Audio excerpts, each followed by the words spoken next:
Hey everybody, this is Easy, and welcome back to Let's Play Starcraft 2. Now, last time we had to defend ourselves for 20 minutes while getting attacked by the Zerg. And we were picked up by what I consider a familiar face.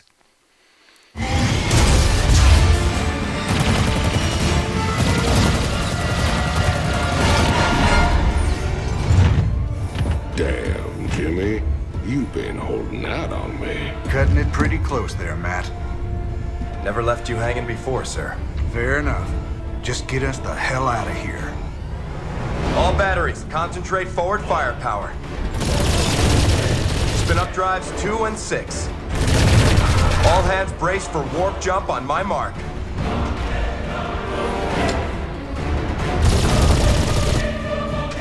Mark.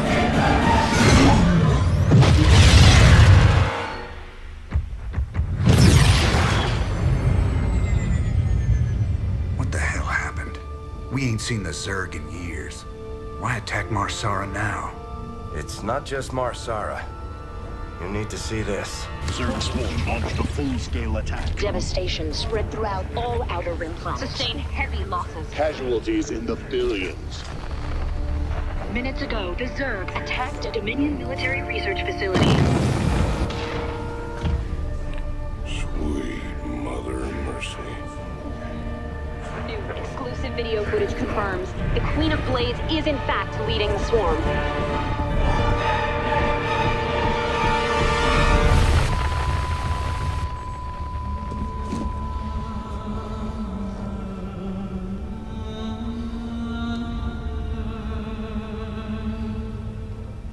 We always knew she'd be back, but what's she after? She's come to finish the job. Well, that's very ominous. But if you look at this now, we were picked up by Matt Horner, who there is no official release on this, but my personal belief is he was who you were playing in StarCraft 1. Will throw against us this time. Sir, we need to make sure our hardware and munitions are up to the challenge. Yeah, I'll check in with Swan down the armory. Knowing him, he's already got upgrades for us. I hate to ask, sir, but is there a reason that convict's still on my bridge? Easy, Matt. Tychus is one of my oldest friends. He helped me out of a real bind a few years back. I owe him. Well, your friend has a criminal record as long as... Mine?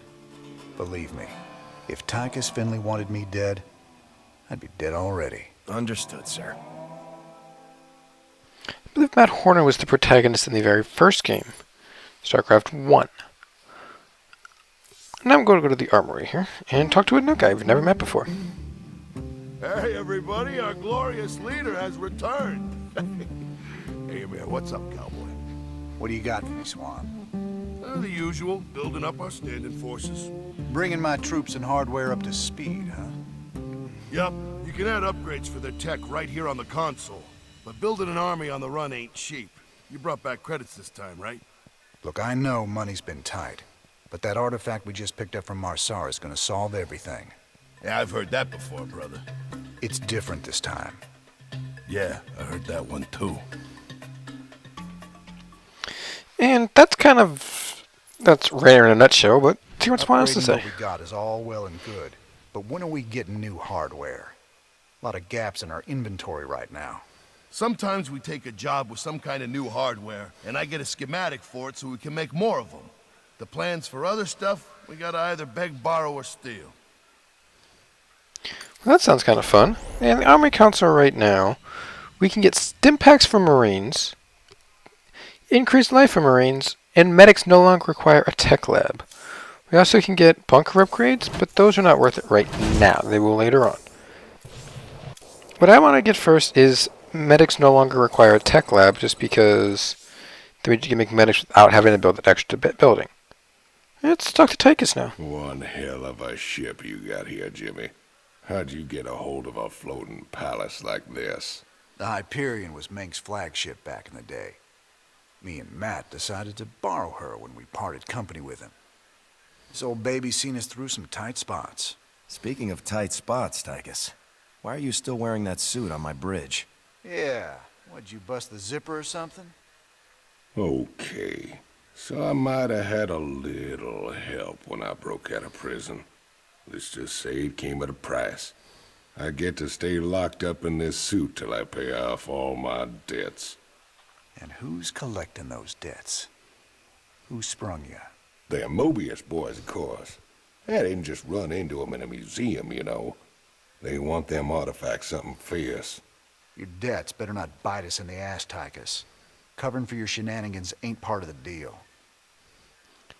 Well, it kinda is, because you took him on, but... Just how bad is it, Matt? Zerg are attacking all over the sector, sir. Mengsk pulled the fleet back to protect the Dominion core worlds, leaving the fringe worlds to fend for themselves. It's a nightmare. There's no way we can stop an alien invasion with one capital ship and a handful of volunteers. Of course there is. Best we just stay clear, partner. We can earn ourselves a fortune working for Mobius while this whole thing blows over. You don't get it, convict. This isn't gonna just blow over. The Zerg won't stop until we're all dead. Don't worry, Matt. We ain't sitting this one out. But we're not exactly in tip-top shape either. We'll earn some cash and build up our forces so we can make a difference when it counts. And after hearing all that, we get to go into the star map. What's our general status, Matt? We've picked up a distress call from the planet Agria. There's a colony there under attack by the Zerg. Your convict buddy Tychus lined up a mission retrieving another artifact. It's on a Protoss shrine world called Monolith. Now this is what's unique about the Wings of Liberty campaign in particular, where every single mission you get a choice of what you're going to do. It's a branching story. The true storyline is the artifact missions in the end. Anything else you do is not part of the actual mission, but it still counts to give you 29 missions in the entire campaign. And we're going to go to Agria first. Any ship receiving this transmission. The Zerg are invading Agria. The Dominion abandoned us here. We're just a small farming colony. We've got to evacuate before we're overrun. If you can hear this message, please help us. Now I'm doing this, you get $100,000 for it, and you get Zerg research, which I'll go into later. But the 100,000 credits will make this mission a whole lot easier, which we'll actually be doing after we do Agria. So I'm going to do Agria first. Incoming transmission. Thank you so much for responding to our distress call, Commander. I'm Dr. Ariel Hansen, and I represent the people of the Agria colony. Pleasure to meet you, Doc. You can call me Jim. What's the situation? The Zerg have overwhelmed our planetary defenses. The colony is lost. For the past 12 hours, we've been evacuating people to the nearest starport, but the Zerg attacks have become so intense, we can't get any more through. If you can guard the highway, we can start sending the remaining groups every few minutes. Don't worry, Doc. We'll get your folks through to that starport safe and sound. I pray you're right, Commander. The Zerg are more terrible than I ever imagined. That's something I don't get. Why do they send them every few minutes? Why wouldn't you just wait for us to get a standing army and just send everybody at once? That's something that I don't get. And this mission right here, there's nothing that really needs to be told as I'm playing it. So I'm going to continue with what I get to... Do you know what I was saying in the last mission about the history of Kerrigan and why she hates us? Oh, and before I do that, we do get a new unit, which is a Starcraft Brood War unit, the Firebat. Fight fire with fire. It is very good against light units, like Zerglings, for example. I got us some firebat. Just shreds them, and you shouldn't lose them, because you have 2 medics that are healing you, you should be perfectly fine. And like I was saying in the last mission, Sarah Kerrigan got overrun in the Battle of New Gettysburg. She was helping out Mengsk by stopping New Gettysburg to help stop the Zerg invasion. When the Protoss came down, actually, which is another race we will meet later on, and they were a threat too. Mengsk decided to spare the Zerg and use the Zerg against the Protoss. However, what Mengsk did in the process was he pretty much killed Kerrigan. Because after the Protoss base was destroyed, Mengsk abandoned Kerrigan. He literally just got up and abandoned her on the planet. Which, if you know the story of StarCraft, that's not the smartest thing to do, is to abandon somebody in a planet full of Zerg. And the Zerg overran the We need to base. escort the convoys all the way to the main starport for them to have a chance of escaping this planet. Everybody thought The that first Kerrigan convoy was from Larkin dead. Crossing will be moving out soon. But she was not dead. Kerrigan actually got captured by the Zerg Overmind, which is the commanding force of the Zerg, and she was infested. Add-on complete. She was turned into a Zerg warrior with all the strengths of normal Zerg and some Protoss and her regular Ghost strengths. She was a dual threat, which is what the Zerg Overmind wanted, and what made her a very, very formidable force. But what happened is Meg still retained some of her humanity. Don't stop for anything. She still retained her ability to communicate. She still retained her ability and some of her sense of humanity. She knew what she was doing. She had her free will. Bunkers to defend the roads. She was just working with The Dominion military abandoned them when the the Zerg Zerg attacked. to follow the They didn't Overmind's give a plans the damn entire about the time. colony. She did not have to. At least these bunkers are in a good spot. Even the Zerg Overmind at one point admits that Additional giving Kerrigan her free will Not enough and minerals. Kerrigan her free mind is what makes her a very, very powerful weapon. What makes her a threat. It's what makes her stronger than any other force the world has gone up against before. This is all caused by Arcturus Kamensk and his greed, his lust for power. He knew if he were to have let Kerrigan come back, and if Kerrigan were to have actually fought for Mengsk and for Raynor, then Mengsk never would be able to accomplish what he accomplished. Mengsk did things after Kerrigan was captured that never could have been achieved otherwise. Mengsk made it so he could take over Korhal. After Kerrigan was infested, he contacted Kerrigan. You scared me. And he got Kerrigan to agree to help him overthrow Yep. the United Earth Directorate, actually. Which is a force from Earth, Additional supply obviously as you can depots tell. required. A force from Earth that It's a long haul to the starport, partner. How can we be expected? came up from Earth, and they were I reckon we can use the mobile force to keep it. just a regular army. They were an bunkers to block the approaches. the way the game puts it, they were an exploratory army. They were an exploratory force. Because people on Earth had no The idea next convoy is almost ready to go, what was Commander. out there in the Please alert cosmos. your men. They heard of some of the fights. They knew of some of the battles that were going on, but they had no idea. Because what StarCraft is, what the Terran race is people who were pretty much kicked off of Earth. The Earth people, long time ago, the distant homeworld of the Terran was Earth. They came from Earth. Therefore, every Terran unit still has some sort of a connection to Earth. It's just Get to the starport! Move it! they're not really the strongest because of that. They are not. The United Earth Directorate never knew The doctor is in. what was actually going on out here. They did not know what was Not enough minerals. happening, what kind of force they were dealing with. And when Kerrigan officially took over and became the Queen of Blades, which she's known as,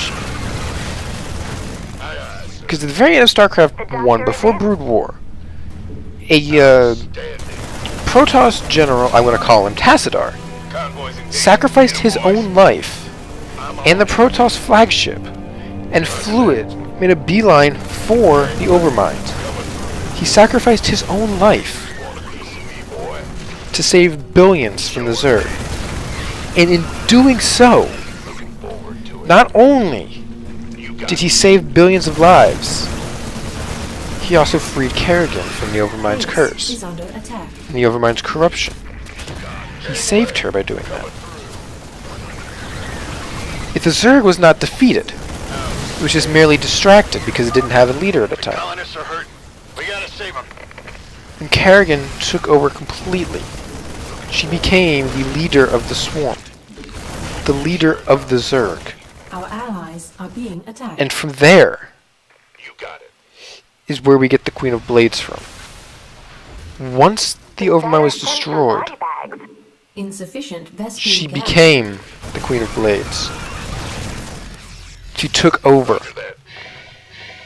And she went on a rampage, actually. She pretty much wanted revenge against everybody who shunned her. Everybody who tried to kill her. Roger. She fought the UED, which is the United Earth Director, which I'm going to call the UED from now on every time I reference them.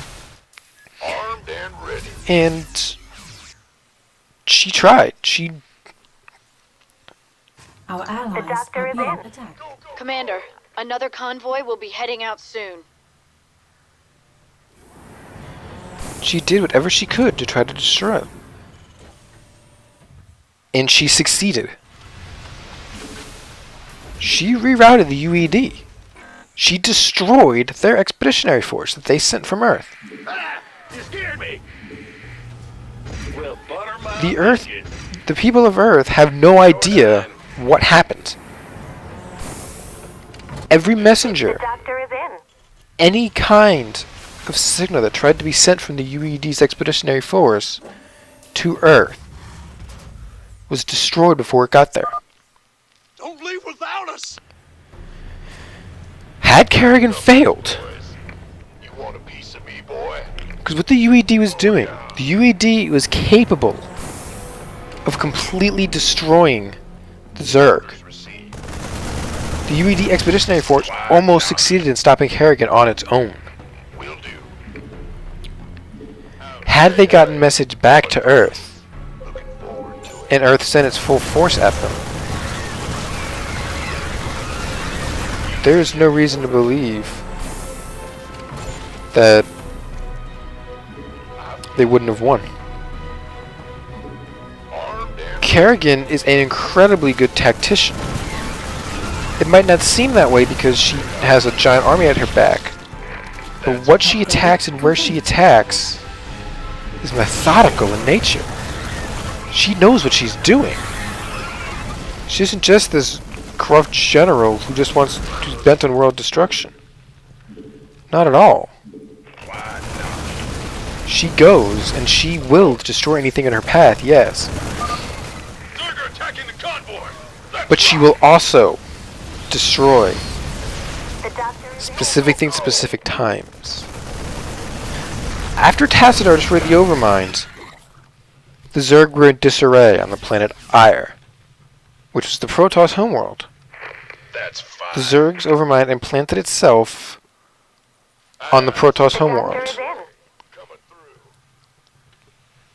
to try to destroy the Protoss. However, with that happening, it also left them semi-defenseless.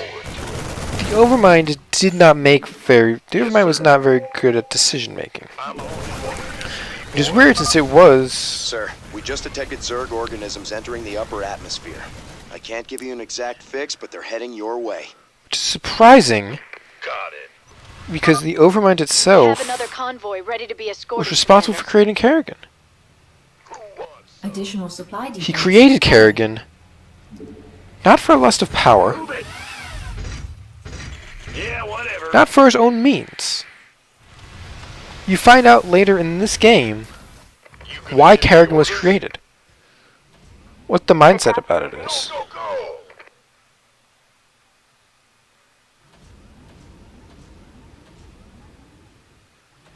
And why this game pisses a lot of people off. There's a reason why.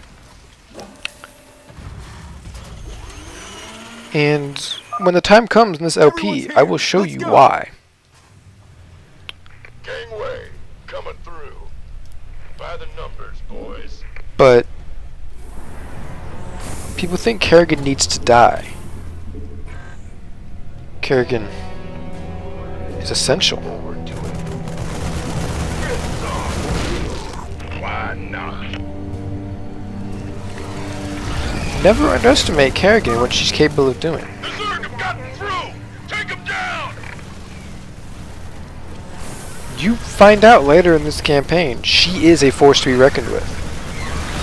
She's the leader of the Zerg, but that does not mean she is not without power. She is the strongest foe you ever go up against. She is part of, without a doubt, the hardest mission in all of StarCraft 2 up to this point. In this and Heart of the Swarm. Kerrigan is the hardest thing you ever have to fight.